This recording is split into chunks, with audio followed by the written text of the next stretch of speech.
in this movement in veganism for generations. And so we can probably talk about that a little more as well. And then after that, I wrote an African American vegan starter guide in 2015 in partnership with Farm Sanctuary. And that was the first African American vegan starter guide, free African American vegan starter guide that we know of. And that again was geared specifically towards Black people because most free starter guides that you would find around at vegan festivals, at doctor's offices, everywhere were geared towards white folks. And so we needed something that was geared towards us. And it was a huge success. We've had nearly 500,000 free copies ordered, printed, and downloaded, distributed all over the world. So, thirdly, I wrote Ageless Vegan, which was a cookbook and how to go vegan guide, again with my mother, that was published by Hachette Publishers.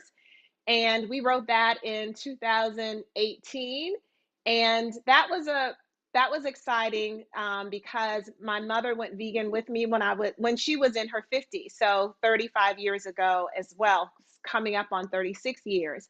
And so I wanted her perspective on it as well. So it was a mother-daughter, 50 and 80 at the time.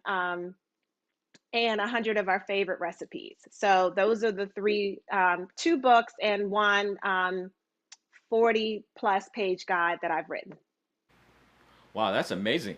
I mean, you guys were so ahead of the curve when it came to the vegan thing.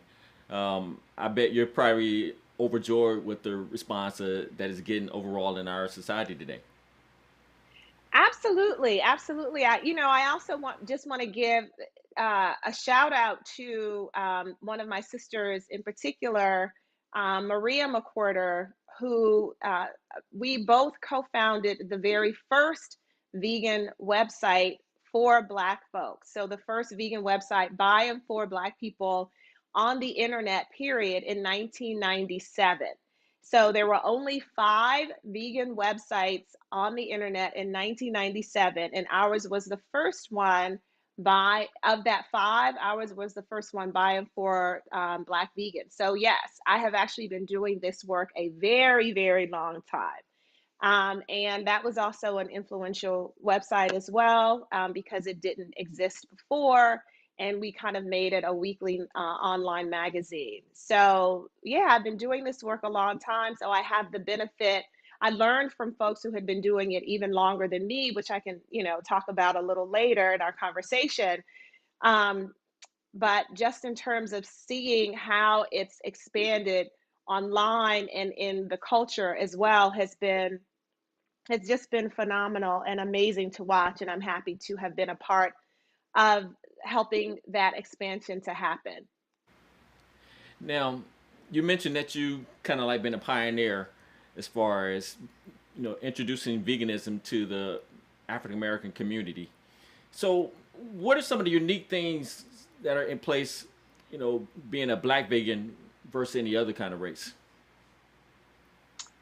So there are a couple of reasons why it's important to kind of talk about it in from this perspective, because number one, veganism is old and this is not anything new. So we have been doing this a very long time. I mean, obviously for folks who most Black folks who are on this side of the world were brought here through enslavement, the majority of us, right, in the Northern Hemisphere. And so our West, primarily West and Central African ancestors were plant centered, plant focused. And that goes back to the earliest times, right? We were mainly eating fruits and vegetables and grains. And so we have that tradition that we carried with us, right? So the meat and the dairy that we may have eaten were not primary in the foods that we ate. So we carried that with us. And even here, we during enslavement, obviously, we ate what we could eat, right? What was given to us and what we were able to catch to and grow ourselves. And then after enslavement, we still were primarily plant centered because we couldn't afford to eat anything else in terms of dairy and meat.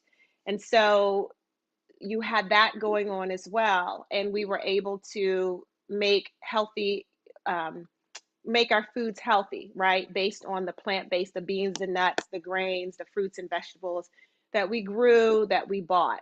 And we carried that forth when we migrated into cities during the Great Migration. So, actually, this is a tradition that is carried forward from Central and West Africa into the United States, into the Caribbean, into these parts of the world that have never left. It really wasn't until the 1960s that our diet changed to be primarily or more meat and dairy based. But in the earliest food surveys that were done in this country in the 1960s, African Americans were actually the demographic that was eating the most plant-based foods. We were the demographic that was most likely to be meeting the USDA's guidelines for consumption of fruits and vegetables and grains. Most people don't know that. So this isn't anything new. This is something that we've carried forth, that we've carried forward. So it makes sense, that as time evolves, as time has changed, we've continued that and it's grown exponentially. So most people may associate, our food with heavier with heavier soul food. And that's occasion food. That's something that we might eat during family reunions, funerals, weddings, birthdays, any kinds of occasion, right? Any kind of occasion, celebratory thing. But it's not an everyday food. And it traditionally has not been an everyday food for us. We are primarily eating plant based foods. And then you have Seventh day Adventists who, um, in the early 1800s, were leaders in the vegetarian movement, and that included Black folks. And for example, Oakwood University in Alabama was started in the late 1890s and as a Black Seventh day Adventist university, and they were vegetarian. So, as Black Seventh day Adventists, we were pioneering different types of plant based foods. So, these plant based burgers and plant based you know, breakfast sausages and fish and things like that.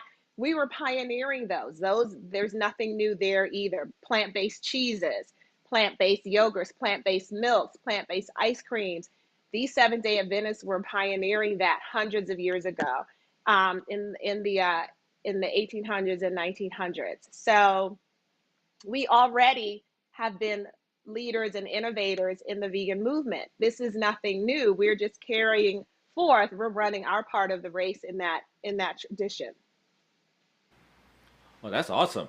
So I didn't realize there was such a long lineage with plant-based foods, and I'm pretty sure a Yeah. lot of people may think the same as well. We're going to Mhm. talk, actually a little bit more a little later on about your move to kind of bring us back to that. But Mhm. kind of from this point, as we kind of talk to people at this stage and in this time about veganism, what are some of the Yeah. biggest misconceptions people have about becoming a vegan?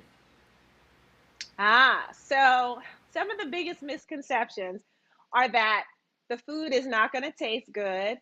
The food is going to be expensive, and that um, people might feel socially isolated if they go vegan and their family members, their social circles are not, right? So there's an issue of taste, there's an issue of affordability, and then there's the social aspect of it, right? There's the convenience of it. If you go out with your friends, what are you going to eat? If where are you going to eat? Is it going to be inconvenient for you? Is it going to be awkward for you? So these are the main three misconceptions or main three issues, challenges that people may face. And so what I tell folks is, number one, you're already eating vegan food and it tastes delicious. You just may not be thinking of it that way. So if you eat fruit, if you eat vegetables, if you eat grains, if you eat beans, if you eat nuts, if you eat seasonings, herbs, if you eat spices, if you eat hot sauce, if you eat flour, if you eat oil, if you season with these things, those are all vegan things. I always say that a dead bird doesn't taste good. You add seasonings, you add flour, you add oil, that is vegan. That's what makes it taste good, right? To you. So you're already eating vegan food. You're already more than halfway there. I never. As far, oh, go ahead. No, go ahead. No, No, you go were ahead. you gonna say something? Okay. Well, I Well, never thought about those particular items as being vegans, right? Um, yeah, absolutely. and I didn't know I'm like a quarter of the way there already, right? Yeah, or more, probably more than 50%. That's what is mostly what is on your plate, right? Or mostly what you are seasoning your food with. So you're already, eating vegan food all the time, every meal. You just don't think about it that way. It's just a change of your mindset. And so you're already familiar with it. We just want you to recognize it and to do more of it. In terms of, so that's the taste issue, right? Um, we've got that settled.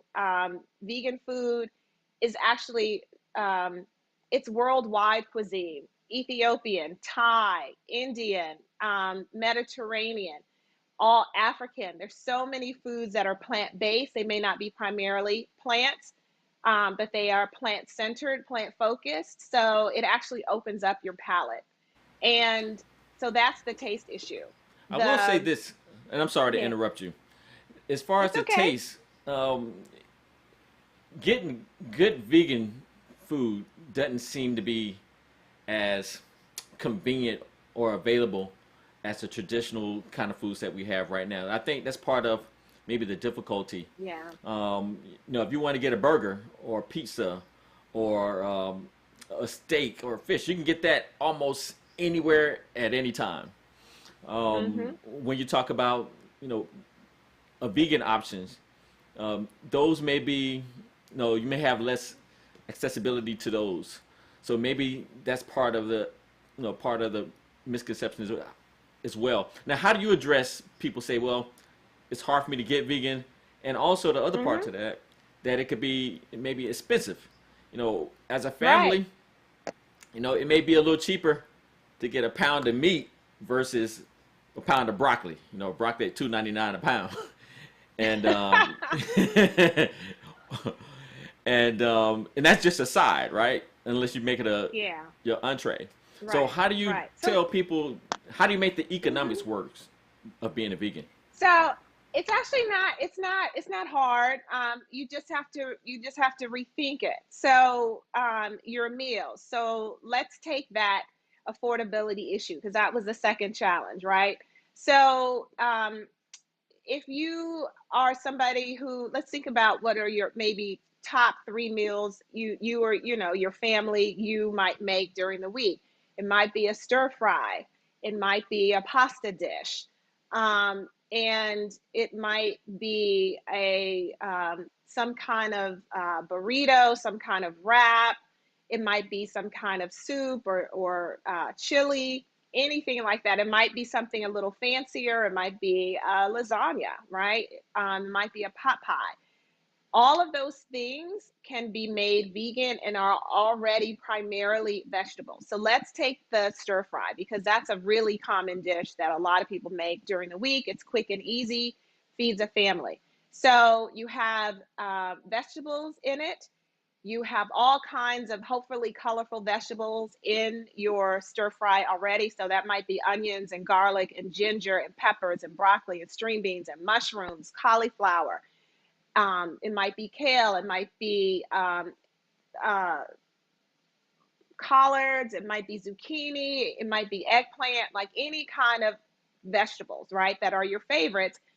You might get frozen vegetables. They don't have to be fresh. And those frozen, you can get a frozen Chinese style vegetable, California style mixed vegetable, and throw that in, saute it in water or oil, right? That's your vegetables. Now, most people might put in some animal-based protein with that. And instead, you can put in cashews, you can put in Brazil nuts, you can put in almonds, you can put in chickpeas, you can put in black beans, you can put in red beans, you can put in tofu, you can put in tempeh, you can put in seitan. So there are lots of different ways that you can add the main source of protein to that stir fry.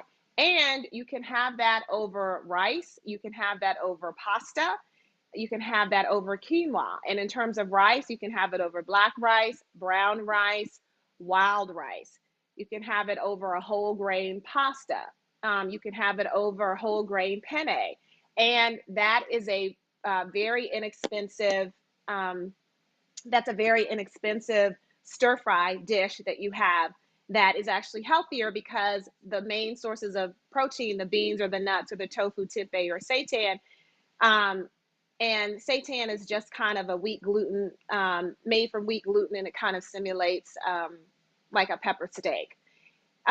Those have no cholesterol and little to no saturated fat, right? And loads of protein and other nutrients. So that's a very inexpensive dish. And that's a way that you can think about it so that you're making a swap, right?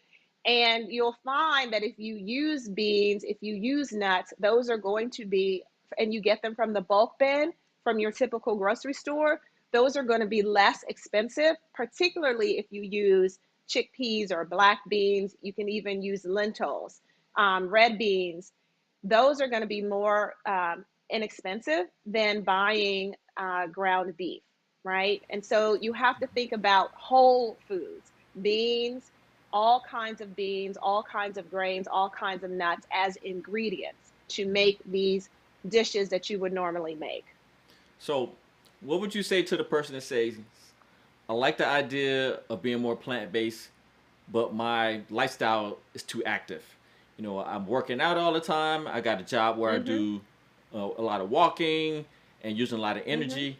You know, I won't have the energy or the muscle proteins in order to, live the way I want to live. Kind of, how do you address those people? Right. And so that is a myth as well. And it's a great question. So um, one of the one of the best ways that I want folks to think about this question of muscles, maintaining an active lifestyle, maintaining your muscle, having energy, is to think about nutrients as ingredients or components of food, right? So protein is a component of food. Protein is found in all plant-based foods. Some have more than others. So beans and nuts have the most protein. Tofu, tempeh have the most protein, but even an apple, an avocado, and veggies have protein, right? The benefit of getting your protein from plants is that you don't get the animal fat, the saturated fat, and the cholesterol, which is what clog your arteries and lead to chronic disease. That is what saturated fat, cholesterol, that is what you find in animal based protein, right? So you don't, if you use plant based proteins, you're getting the same energy, you're getting the same protein, you're getting the same benefit to your health without the adverse effects. That's the difference. So the meat industry has us couple protein and meat, right? But protein is a nutrient that is found in meat, but it's a package deal. It also comes with saturated fat and cholesterol. Protein is found in plants in abundance, and it does not have the side effects of saturated fat and cholesterol that can clog your artery. And when you get protein from plants, you're also getting essential fiber. Fiber is essential to keep our colons clean, to keep our bodies functioning properly, optimally. And that's what you want if you're active, if you're an athlete, right? You want your body to function properly. You want it to be optimal. You want to have peak performance. You don't want to be sluggish. You don't want to have your bloodstream clogged with saturated fat and cholesterol. But that's what happens um, when you are getting your main sources of protein from animal protein. I always tell people you cannot out exercise an unhealthy diet. Healthy eating, healthy food is key. It's number one. They all work together, but the foundation is proper nutrition. So you mentioned kind of having a healthy And diet. No, go mhm, ahead. I just wanted to also recommend a documentary called Game Changers.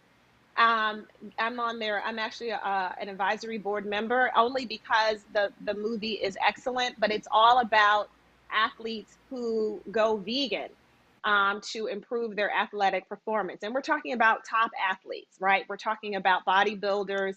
We're talking about track stars. We're talking about, all kinds of athletes. And so elite athletes. Wrestlers. So I really recommend that people watch the Game Changers because they do an excellent job of using science and evidence to break down this myth and to explain to you why eating plant-based is healthier for athletes. Yeah, that's a very important myth to make people realize that you can eat healthy Yeah, and cleaner, um, and still operate at top performance. absolutely. So Peak performance. at peak performance, that's right. Hmm. So what are some of the things that people will notice once they start transitioning to a vegan kind of diet or plant-based diet, to the general health, and maybe even, we're a beauty network, so maybe to their Yeah. skin and some of the other functions of their body. Absolutely. It doesn't take long to start to notice changes, right? You can notice changes right away, even within the first 3 to 7 days, if you go 100% plant-based and whole food, right? Whole food is very important. It's a very important piece of this because vegan food can be junky food. Potato chips and Oreo cookies and soda are vegan, right? So we were talking about whole, healthy plant-based foods, and you can notice results right away. So what we have found in our 21-day program is that women immediately have more energy. They can lower their blood pressure. We found that women lose weight. The average weight loss is between 9 and 15 pounds in our 21-day program. Um, some women have been able to lower their blood pressure, lower their cholesterol, and these are self reported based on them getting their checkups done before the program starts and after. Some women have been able to reduce or get off of their diabetes medication. And these are results that we expect if women eat 100% whole food plant based with us for that 21-day period. And I do want to stress that in that 21-day vegan fresh start, that this is a free online program we'll talk about in a few minutes. We're getting ready to go vegan the first 7 days, right? Mental prep and kitchen prep. We actually don't even go vegan until the last 14 days. So these results that I'm talking about, women are actually getting those in 14 days of eating 100% whole food, plant based, whole food vegan, right? So lower blood pressure, lower cholesterol, um, losing weight, having more energy, having more mental clarity, and in some cases, being able to reduce or get off of medication in that short window. Women have reported that their skin has cleared up. And I can attest to that personally because when I went vegan 35 years ago, I was 20 years old in college, and I had acne, and I had gained 25 pounds my first year in college because I could eat whatever I wanted. So I naturally lost the weight and my skin naturally cleared up.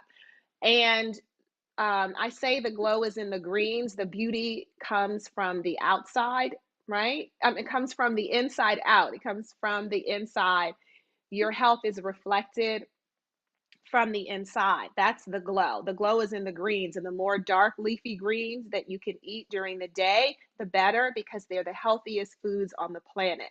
And that is what you will, that is the glow, the color in your skin, the sheen, and also just the general ease and mental clarity that you have. That's also reflected in how you look. Wow, that's a lot of great benefits. And it's amazing that it can be accomplished in such a short period of time. So, Absolutely. let's say, someone, their interest is peaked. They're thinking about going vegan. So, what has been, I guess, from your perspective, the most difficult part of this journey for most people? What do they have the most problem with?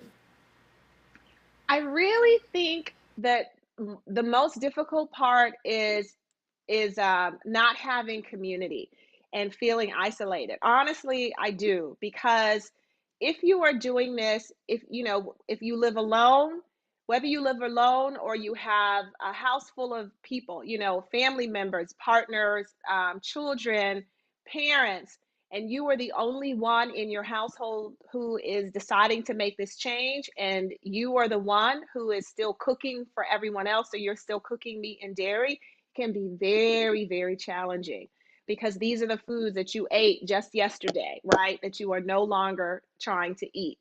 And it's difficult if no one in the family is doing it with you. And it's difficult if you are the only person in your household who's doing it and you don't have community. So it's really the support and the accountability that is so important. And that is what we stress in our program. It's community building. So you are not doing it alone. And the reason that I stress this is because, everyone knows human beings are social animals, right? We thrive in social settings and social situations, interacting with other people. And especially when it comes to food, it's so important. Food is such an important part of our lives. So being able to cook for people, cook with people, celebrate with people with food, go out to eat with people, all of that, people don't want to give that up, and they don't want to feel uncomfortable, they don't want to feel awkward, they don't want to have to explain themselves, they don't want to feel defensive, they don't want other people to respond negatively and to feel defensive. They want to go out to eat, and they want to know where to go to eat or how to ask for food if it's not a vegan restaurant, all of that. So it's all about community and learning from other people how to do it, how they do it, and how to do it successfully. So community is so, so important. And it gives you accountability as well. So, when you're thinking about going vegan, you have a community, and should your approach should be, I'm gonna veganize the food I have been eating, or should you be, Hmm. try to expand, the new types of foods that include more vegan choices, instead of like, for instance, you have a hamburger, or you can have the I can't believe it's a hamburger, or I can't believe it's meat at Burger King, one of those Hmm. kind of burgers, the vegan meat. So should you be trying to do that if like I said, veganize what you currently eat, or just maybe look more towards expanding your food options? I think you could, it's and two. It's both. It's and both. So it's easiest to definitely try to veganize what you already eat. So I gave that stir fry example, I gave the pasta example, soup, a chili. So it's easier because most of the ingredients are already vegan. So it's the main source of protein that you're swapping in. You already cook that food all the time. And so it's just a swap, right? You already know how to season it. And so it's just the swap, right, of beans and nuts, or tofu or tempeh typically. And you don't have to do tofu or tempeh. That's just, a lot of people don't want to do soy for a variety of reasons. You don't have to. But those are things that you can do: beans, nuts, tofu, or tempeh as swaps, right? And if you have a salad and you usually, if you like big salads, you might put chicken or fish on your salad, then you can put beans or nuts, tofu or tempeh on it, instead. In your stir fries and your tacos and your burritos, all of those things. For burgers, you can make your own burger out of black beans. They have burgers in the stores that are made from things that you have already in your kitchen that are not foreign to you. So they already make them out of vegetables, beans, and grains. Those are the healthiest to eat, and you can buy them frozen in the frozen section of your store, and still use your lettuce and your tomato. You can use, vegan mayo. You can use vegan sauces. Those are in the stores as well. You can put your mushrooms. I love onions and garlic, roasted red peppers, and some sauteed mushrooms on my burgers. So those easy swaps are a great way to start. And you can start looking at cookbooks. You can start looking at following your favorite vegan influencers online to get recipes. Recipes are everywhere. And you can go out to eat, right? That can be a good way to get started, as well as you kind of dip your toe in the water. And happycow.net is the largest website in the world for vegan, vegetarian, and veg friendly restaurants, health food stores, in the world. That's our go-to source for wherever you are in any corner of the world. They can tell you where to go, where to shop, what's available in your community. So with our program that we'll get into a little later, we do everything for you. We have the meal plan for you. We have the recipes. We have the grocery shopping list. So we take care of all of that. We cook from scratch together live online. And so you don't have to worry about trying to figure out what the vegan meals are you're going to eat during the program. We got that covered for you. Okay. Uh, you have a lot of great knowledge as far as the veganism, and you've been in the game so long. Kind of tell me what initially sparked this interest, because as you mentioned, when you got into this, veganism was far cry from being like on the national spotlight. Hmm. What kind of sparked it, and why you decided to stay with it so long? Well, I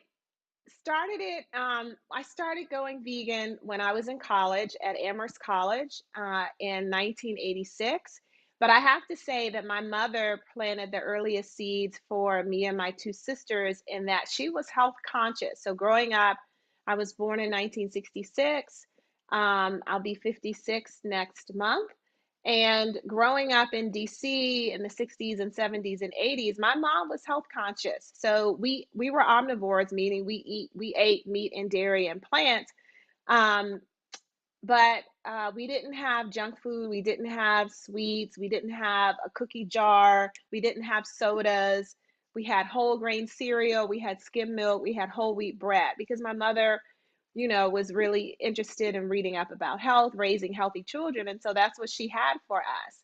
And I hated it because I had cousins who had like the Apple Jacks and the Captain Crunch berries, and they had the Sunkist and the grape juice and the Kool-Aid, and they had the candy, the cookies, all of that. And so when I went over there, we have a huge family. So when I would go over to some of my cousins' houses, they had that, and I was like, wow, I love it. It was yummy. So um, I loved that, So I loved the junk food, and I loved, love meat and dairy. And we used to make bacon butter sandwiches, and I used to dip the bacon back into the grease can on the No, I was going to stove, ask you, right? what was the hardest food to leave? What was the hardest food to let go? The hardest meat, probably cheese was the hardest. Cheese took me the longest, for sure. Um, Cheese definitely. I mean, to this day, cheese still smells good to me. Like meat doesn't. Also because I know what it is, and I know it's a dead animal. I mean, and the smell of it, it doesn't. That left me a long time ago. Like that does not appeal to me at all. And I know the process of it, like the cruelty involved in factory farming. There's cruelty involved in the production of cheese too. but it doesn't smell like burning flesh, right? Right. So cheese still smells good to me, and it took me a very long time to let go of cheese. So going from vegetarian to vegan took me probably over a year. But yeah, so I always say that I am an unlikely vegan. I never thought that I would go vegan. I didn't like vegetables when I was growing up. My mother had to force me to eat my vegetables on my plate. I was always the last one at the table. So this is not something as a child growing up, as a teenager, I ever thought that I would do. I had in junior high school two teachers who were vegetarian, and they made our class camping trip vegetarian. And I wrote a petition against it because I thought it was unfair. So I literally did not expect this to be my life, right?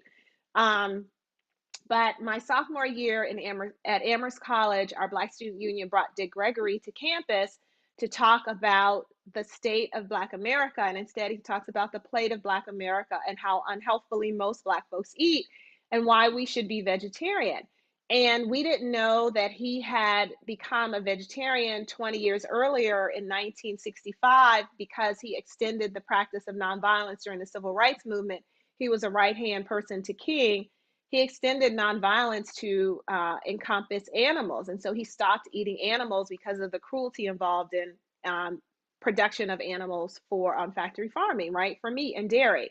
But he still was a self professed overeater, over drinker. He weighed more than 300 pounds. He was doing it for animals, but not for health. And in 1967, a naturopathic physician named Dr. Alvenia Fulton, who opened the first health food establishment on the south side of Chicago, the first vegetarian cafe and health food store on the Chicago south side in 1958, came to him in 1967 and said, I want to help you go vegan for health reasons. And so she introduced Dick Gregory to fasting and to healthy eating. And then together they wrote the classic book, Cooking with Mother Nature, in 1974, I believe. He started basically a mini vegan empire. And so he had the Bahamian diet drink. He lost more than 200 pounds. So he was well known, was a multimillionaire just from that, not let alone, his comedy career that he had in the 50s and 60s. So we didn't know this, right? We knew him as a civil rights icon, a political leader, but we didn't know the vegetarian vegan part of his life. And he actually had been going around in the mid and late 1980s to college campuses around the country, trying to encourage particularly Black college students to go vegan. So at this lecture in my college at Amherst, we were kind of shocked that he talked about that, because that's not what we brought him there for. And he traced the path of a hamburger from a cow on a factory farm through the slaughterhouse process to a fast food restaurant to a clogged artery to a heart attack. And I ate hamburgers and cheeseburgers and hot dogs literally almost every day. Pizza. That's how I gained 25 pounds my first year in college, like the year before, because I was eating whatever I wanted. It was a lot of meat and dairy. Um, and he also made the connections between why we eat what we eat, that it wasn't, taste, it wasn't natural, it wasn't normal, it was actually by design by the food industry to in the USDA with subsidies to factory farms, to these unhealthy food industries, to produce these foods, the McDonald's, Burger King, Wendy's, all of these places, all of this fast food, to make it convenient, affordable, cheap, really, and easy to get. So, and these fast food places primarily targeted Black communities in cities after the assassination of King and after the rebellions. As I mentioned, our food, the country's earliest food surveys in the 60s showed that Black people were most likely to eat fruits and vegetables and grains and to meet the dietary recommendations by the federal government up to the 60s. But after they proliferated our communities with these fast food places after the rebellions, primarily for profit, but also as a way to employ young people.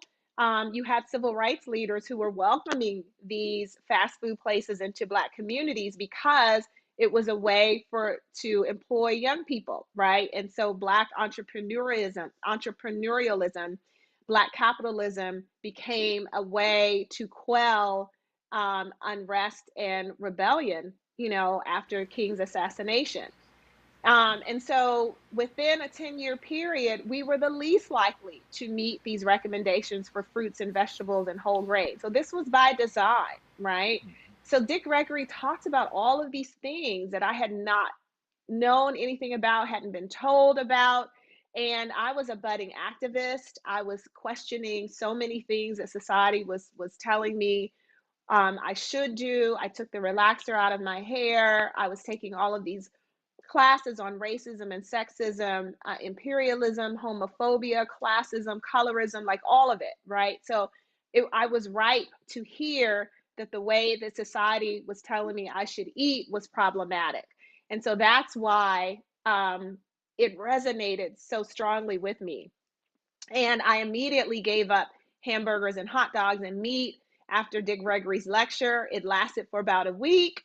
Then I was like, because I didn't know what to eat. And I was like, Dick Gregory's crazy. But I couldn't get what he said out of my mind. So I did a bunch of research. And we didn't have the internet then. This is 1986. So you had to go to the library and read what was available. So I did that. And my mother and one of my sisters did the same thing. And that following summer, he came in the spring of 86. I went home for the summer and did all of this research in DC. And by the end of the summer, we all decided to go vegetarian. And that's initially how it started for me. I went to Kenya the next semester and then Howard University the semester after that. So my whole junior year was away from Amherst. I couldn't be vegan in Kenya because when I signed up for the program months before, I signed up as, I was eating meat and dairy, so they weren't prepared. So I had to eat meat. But on safari, we went on safari for 2 weeks, and um, there was at that time they allowed you to kill animals on safari and then have them served to you at a restaurant called the Carnivore. And so they served an animal that looked like a gazelle that somebody had killed, and they brought it out. It had been roasted over a pit whole, and they started carving it from head to hoof. And it was then that I said, it was disgusting. I will never eat another piece of meat. That was 1986. The following semester, I went to Howard, and when I was walking back and forth, I was walking past a Black vegan community literally in my backyard that I had known nothing about. And there were 13 Black vegan establishments, health food stores, cafes, bakeries, that were the only 100% vegan establishments in the city, in the nation's capital. They were all Black owned, and they were all in low income Black communities. And so I immersed myself in this community, and they taught me expanded on what Dick Gregory had lectured about. And so that's how I became vegetarian first and then vegan and so I entered through Blackness. No, I was just about to ask you about that. Had you, why not go vegan instead of veganism? I mean, I'm sorry. Why not go vegetarian instead of going Mm-hmm. full out vegan? So that was a process for you. And why did you decide to go past being a vegetarian to being a vegan? What was involved in your decision to do that? Because of the dairy. I mean, it was difficult. I knew that I wanted to be vegan, like I wanted to be 100% vegan, plant-based, because it's the healthiest way to eat, right? But cheese, it was so hard for me to let go of cheese. And but I wanted to do it because cheese is so unhealthy. I mean, it's delicious, right? But just because it's delicious doesn't mean it's healthy. I mean, it's the biggest source of saturated fat in the American diet. And it's not to mention how cruelly it's produced, what has to happen to animals to produce milk, to cows. It's horrific. I thought, And it's very unhealthy. yeah, I was thinking that dairy is highly inflammatory as well. um, I, in your joints absolutely. It's and highly in your inflammatory. Yes. organs. So it creates a lot of inflammation. Absolutely. Lots of inflammation, lots of mucus. And most people of color are what's some people call it lactose intolerant, but it's actually lactase persistent. I mean, we normally and naturally stop being able to digest the the milk from our mothers, right?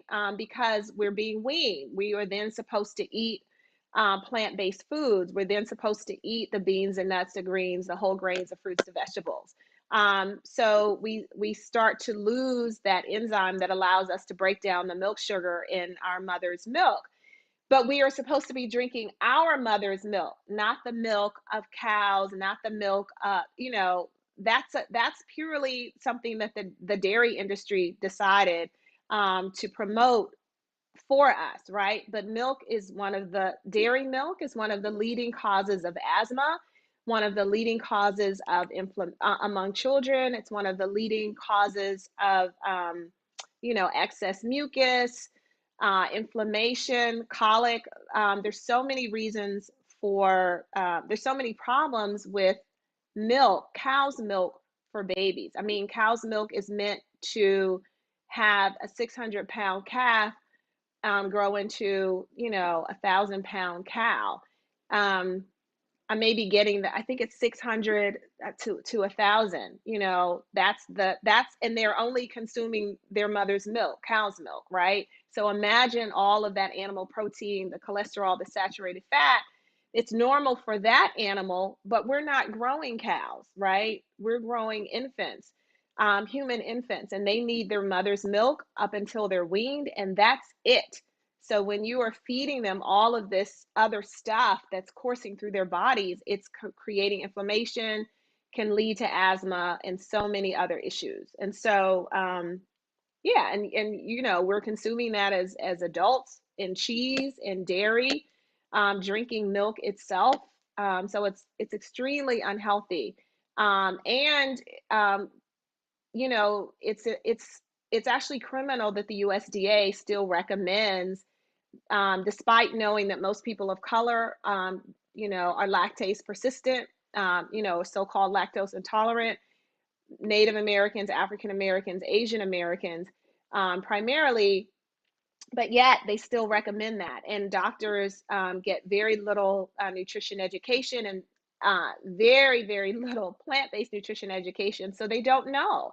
They're not informed about how unhealthy milk is. And so pediatricians, unless you are getting somebody who, is a vegan pediatrician or who is vegan themselves, or has taken the time to really get the latest information, not just what's been taught in medical school for the last 50 plus years, the same old information. You're not going to get unfortunately, the healthiest information for your child. So there's so many issues around that, about why we shouldn't be eating dairy, especially for Black folks. Right. So that means they need to go get your books by any greens necessary, and then your second book. What's the name of your second book again? Ageless vegan. Ageless Vegan. And then they also Hmm. need to be involved in this awesome program that you created called 10 Million Black Women Vegan. So, kind of tell us about, what inspired this creation of this program, and kind of what is the mission and what you hope to accomplish with it. Absolutely. So 10 Million Black Vegan Women is a nonprofit organization and a public health intervention that I created last year. And the goal is to help 1 million Black women go vegan every year for the next 10 years. So for the first 10-year anniversary of my book, uh, by any greens necessary. The 10-year anniversary was in 2020. I helped 10,000 Black women go vegan together, and this was during COVID. And so I wanted to kind of celebrate that 10-year anniversary in a big and bold way. And so I came up with this idea to help 10,000 Black women go vegan. And we actually had more than 12,000 women sign up a week before the program and ended up having 15,000 women go through the program. And because of the amazing health benefits, the success of that, I really wanted to kind of expand that exponentially, right? And so I came up with this nonprofit, 10 Million Black Vegan Women. And our goal is really to change the health paradigm of Black women now and for generations to come. And have, we are fabulous. You know, we look beautiful on the outside, and we are actually the current face of veganism. So we're not only leaders in the vegan movement, but the majority of vegans and vegetarians in the United States are Black women. Um, and at 8% as compared to 3% of everyone else. But 90+% of us are still eating an unhealthy meat and dairy based diet, the standard American diet. And so there are a variety of reasons for this, that we're doing this, but we have the power to make better choices now. And that's what our program is all about. So our next 21-day vegan fresh start, it's a free online program, helps Black women go vegan together live online in community. And it starts September 18th.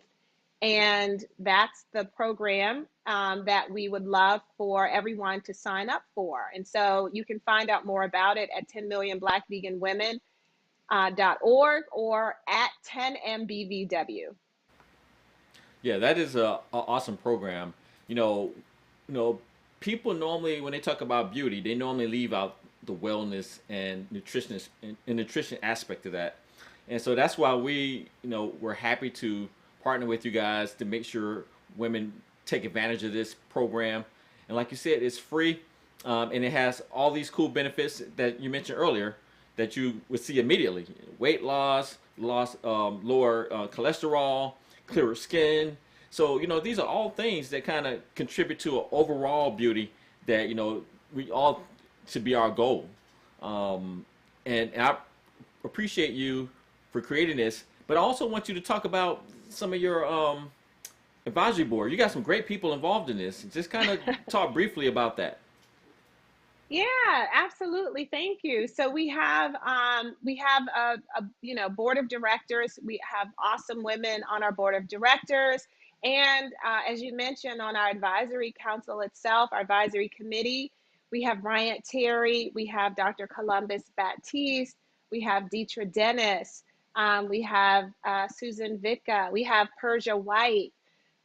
We have Stacy Julian. So we have women and men. We have Dr. Milton Mills. We have, oh goodness, so I don't have the list in front of me, but so many, oh gosh, so many good folks who have been with us for a very long time in terms of supporting our work before 10,000 Black vegan women in 2020, but just supporting me in general over all of these decades. And we are doing complementary work. So these are folks who are vegan and or promote veganism and know how important it is, and who are leaders themselves in their own organizations, their doctors, their other healthcare professionals, actors, celebrities, philanthropists, uh, media experts. And so we have a range of folks. And we also have people who have taken our program and are on the advisory council as well, because we always at every step of the way get feedback, input, and insight, and learn from the women that we are serving. So I want to get into the nitty gritties of this a little bit. So give us an idea what happens during this 21-day period. Um, you mentioned earlier that you're going to start off kind of like a little slower and get into it a few days afterwards. Exactly what happens and what kind of tools you have available to support the women as they participate in this program. Sure, sure. You can still hear me fine with just one. It kind of fell out of my ear, but I want to make sure we're still, just We pause, still make hear sure you. we're You're still good. good. Yep. Okay, awesome. Thank you. So I would love to dig into this a little bit more and tell you what we do. So if you go to 10millionblackveganwomen.org, you will see how to sign up. And it's a 3-week program, 21 days. So the first week is all about preparation, mental preparation and kitchen preparation, right? So we don't go vegan until the second week, but it is very important to have a foundation. And so part of that first week is you get a 56-page PDF, a guidebook that I created that walks you through the entire program, what we're going to be doing. It has the all important recipes that we're going to be using, the grocery shopping lists that we're going to be using.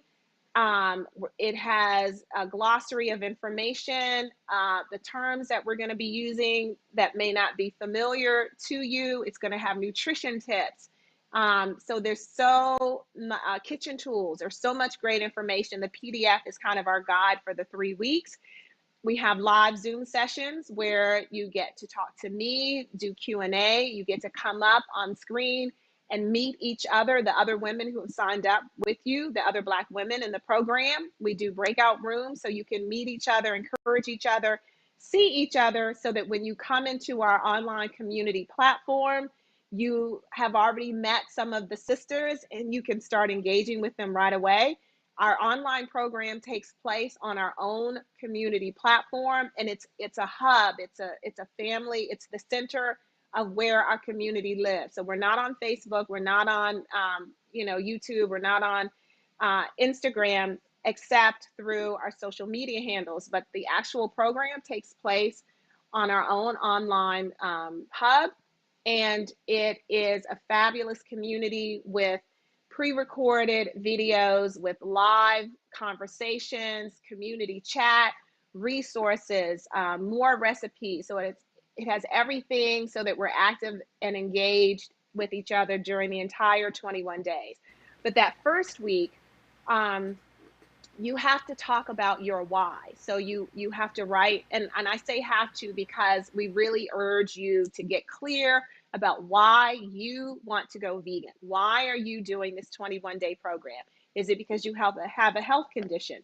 Is it because you want to lose weight? You want to lower your blood pressure? You want to lower your cholesterol? You've been diagnosed with pre-diabetes or diabetes.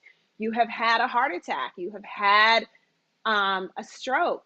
You have had some health issue that you think can be addressed, and most chronic diseases can be addressed with a healthier diet, right? And so, what is the reason that you personally want to do this program, that you want to try vegan? Are you already healthy and you want to maintain your weight? Are you an athlete and you want to have peak performance through a plant-based diet? So what is the reason for you? And that's so important because that's going to be your foundation during this challenge and during the outside societal challenges that you may encounter trying to go vegan for 21 days, right? So we also get your kitchen ready. So we talk about the kitchen tools that you'll use, the basic ingredients, the bulk ingredients.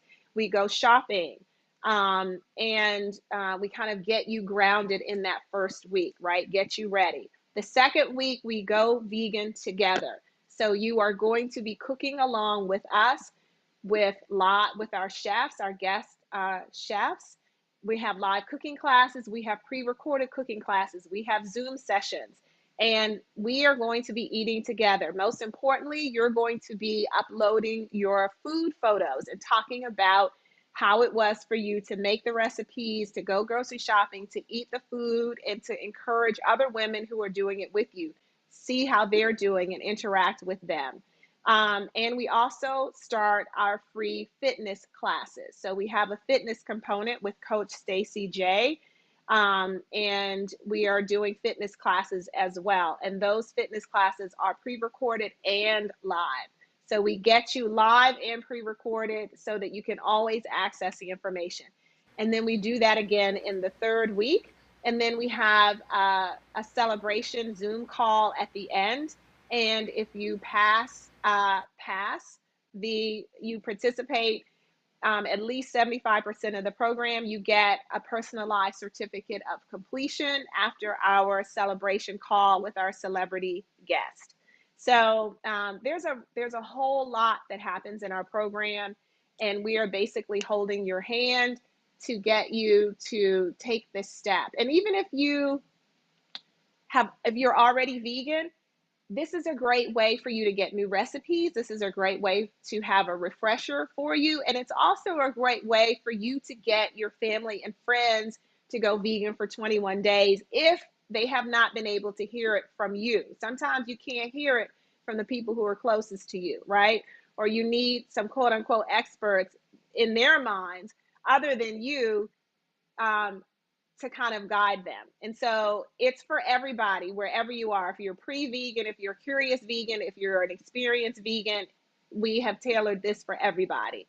And so we have daily activities, daily announcements. Again, we interview live experts all throughout the program. So there's so much, there's so much that happens. Um, it's very organized. We have a calendar for you. We tell you what to expect, what's coming up. You can RSVP to events that you want to attend, or you can watch the replays. So we Now, have something for everybody. do the ladies have an opportunity to, I guess, ask questions, get some feedback from the experts as well? Absolutely. We have live events in our online community. And so all of those include Q&A, our Zoom sessions, our regular Zoom calls. We have those during the week as well. Those include Q&A. And we have our community chat. So we have our team in the background that is always there to answer questions that folks have. But yes, absolutely, with our experts, they all include Q&A. Okay. So I guess we've kind of got all the information now. The last thing is, is there anything we need and how do you get started? Okay, kind of just go over that as far as, I know you said it's free, but tell us exactly if we want to participate, what we need to do. If you want to participate, and I hope you do, I hope that Beauty Lifestyle Network shows up and shows out in our program. It starts September 18th. Go to 10millionblackveganwomen.org. Or you can go to at 10MBVW that you see there on the screen, and you can link directly there from our bio and just sign up. And we will help you take it from there. Once you sign up, you'll get a welcome email, and we'll take you all through how to get ready for the program. You don't have to wait until September 18th to sign up. You can sign up today and join our community. We have active interviews and activities to do leading up to the program, so you're engaged for this next month as well. And we really, really want you to sign up, not just by yourself, but encourage your friends, your family, your sister, your aunts, your mom, your grandmom, your children, your cousins, your social group, your church. Go vegan together. You go so much farther with your community. So not only the community that you're going to meet online, but your own community that you have now, do it together. Do it together as the Beauty Lifestyle Network. You will have so much fun checking in with each other, giving each other accountability, encouragement, support.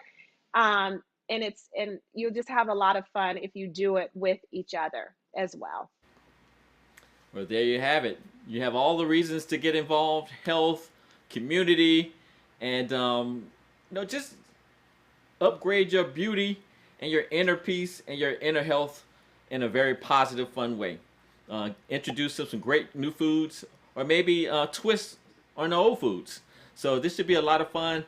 I just have another quick question. Now, I know it says 10 million black vegan women. Is this open to guys as well? Well, it's a free online program, so that's the internet, right?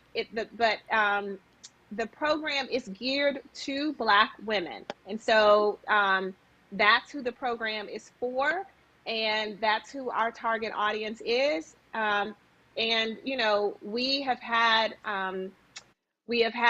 lots of folks tell us that they've signed up, that they joined the Black women in their lives for support, and also because they wanted to do it themselves. So this is it's for Black women, it's led by Black women. And if you want to be a part of it and support the Black women in your lives, that would be awesome.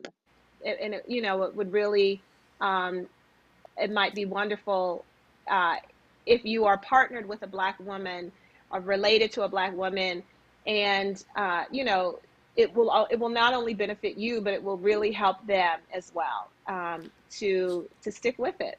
So if you're a Black woman and you have a significant other, they can't possibly, maybe they don't participate fully, but they can take advantage that you're in it, and they can kind of go along with you on the side, right? Absolutely, absolutely. And it might be, yeah, and it might, I mean, they can fully do it. It's a free online program, as I said. And if you think it would really encourage the women in your life to do it and to stick with it, because they may be cooking or grocery shopping for you, with you, why not do it with them, right? It benefits you and it benefits them as well. All right. Well, thank you, Tracye. We appreciate it. For all of those who are interested, make sure you check out Tracye's information at 10millionblackveganwomen.com, right?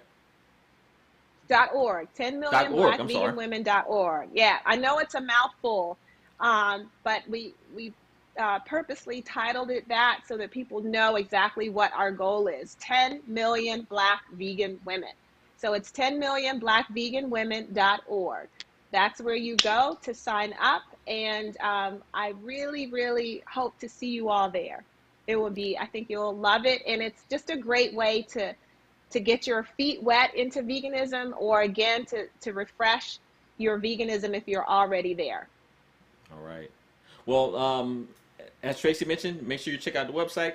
You can also find different information about it on beautylifestylenetwork.com.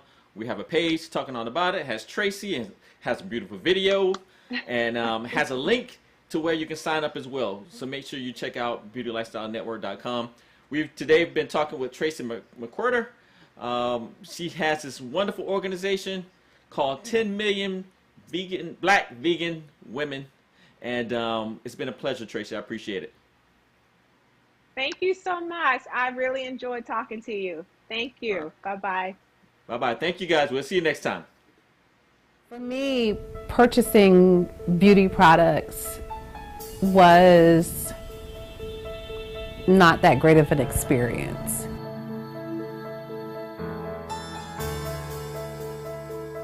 I can remember when I was looking for makeup for my skin, and I had been using an organic makeup that I was getting from a very expensive grocery store. I didn't feel comfortable, like I had an opportunity to ask any questions about the product.